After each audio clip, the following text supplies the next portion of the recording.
Okay, hi everyone. This is Sufi guy here. Assalamu alaikum. I wanted to share an article here by Imam Sami Abdul Aziz, the founder of Common Ground Institute and Services, an Islamic consulting firm dedicated to educating people on Islam and collaborating for peace. And he wrote this article here about the Black Panther on medium.com. Is Black Panther Islamophobic? I'm still scratching my head as to how people miss this and why no one is talking about it. I guess the magic of movies can pacify anyone. Black Panther references three religions in the movie. One is the religion of the Wakandan people who worship the panther goddess. Second, the religion of the Jabari tribe who worship an ape god. The third, the religion of Islam, a religion of 1.6 billion people living and breathing today. What is said is often as important as what's not said, and what's not said is that Islam is a beautiful, legitimate way of life for 1.6 billion people, including 300 million African Muslims. Black Panther continues the trend of 100 or hundreds of movies depicting Muslims as evil. The scene occurs when the prince, or soon-to-be king, attacks a caravan of trucks to save his lover Nakia. The men are holding women who are wearing Muslim headscarves. One soldier places a gun to a girl's head and says, "I swear by Allah, wallahi, I will kill her." When the women are not unchained, they remove their headscarves, possibly indicating they are not Muslim but Christian, or that the women were previously forced to wear the hijab, and now are free to take it off with the liberators, playing into the narrative that Muslim women need to be freed with force, bombs, and guns. Another narrative being repeated is that the perpetrator is clearly Muslim, but the victim is unknown in regards to religion. That too is purposeful and well documented by Islamophobia scholars.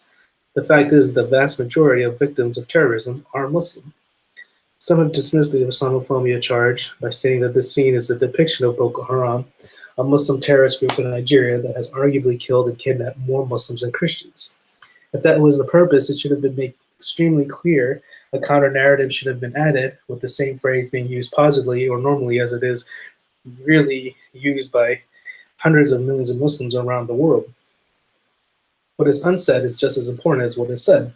300 plus million African Muslims are now represented in front of hundreds of millions of people around the world as terrorists, with no counter narrative in a 2 hour and 15-minute film.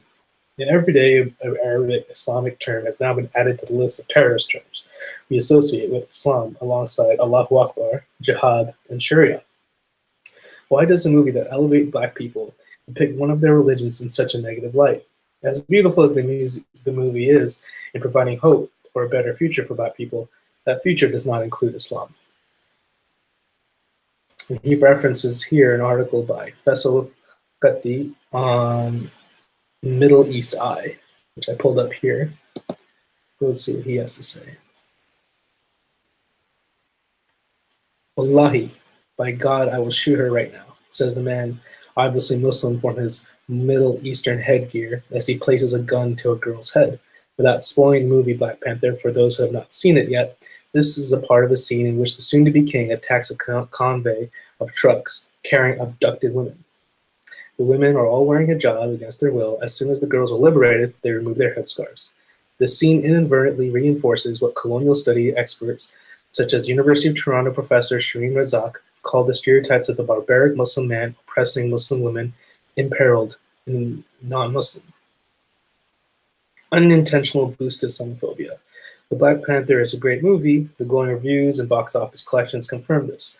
I don't usually rush off to see movies, but this one was different. I look forward to it, not because of the hype, but more so because after 42 and Marshall, Chadwick Boseman is my favorite actor.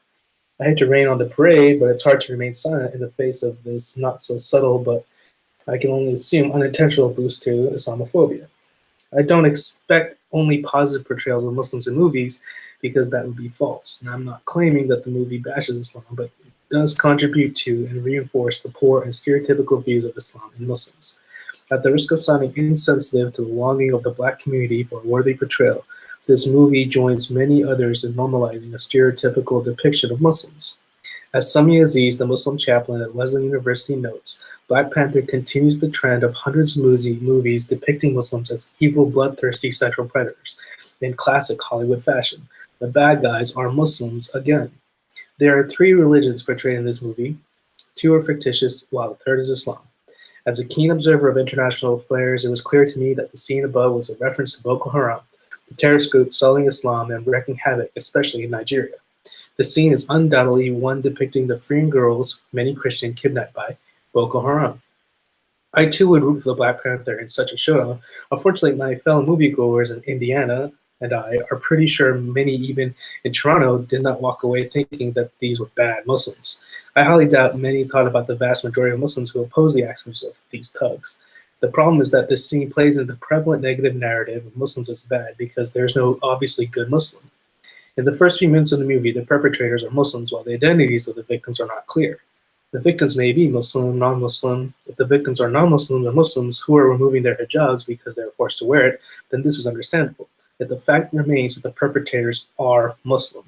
This may be the reality and it is fine, but it plays into the existing negative narrative because there is no good Muslim, at least to the non-expert viewer. If the victims are Muslims, then this reinforces the stereotype that Muslims need to be liberated by non-Muslims. The fact is, except for the few sophisticated viewers knowledgeable about African history and contemporary politics, the only Muslims are bad ones. The reality that most Muslims oppose Boko Haram and that Muslims make up the clear majority of their victims is not what the viewers will think about.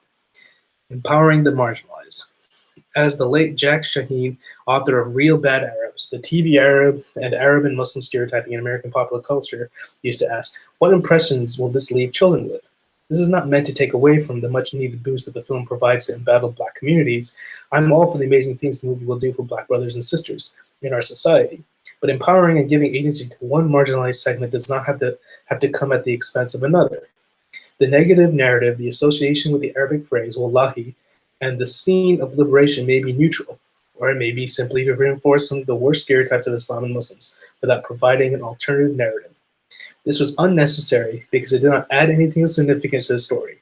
No, I'm not being sensitive. As someone who studies the phenomenon and deals with the consequences, the fact that this scene flew past even the most alert observers of stereotyping speaks volumes. It reveals how insidious and normalized Islamophobia has become. By all means, go ahead and watch it, learn from it, be empowered by it, let it influence you to challenge your collective worldview, but also use it as a learning and teaching moment in Islamophobia. As Aziz notes, why does a movie that elevates Black people have to depict one of their religions so negatively? And Faisal Khatri is counsel to KSM Law, an associate professor at Valparaiso University Law School in Indiana, and an adjunct professor at Osgoode Hall Law School of York University in Toronto. So there you have it. There are the two articles that I found that say that Black Panther is advancing Islamophobia. What do you think? Let me know in the comments. Thanks for watching.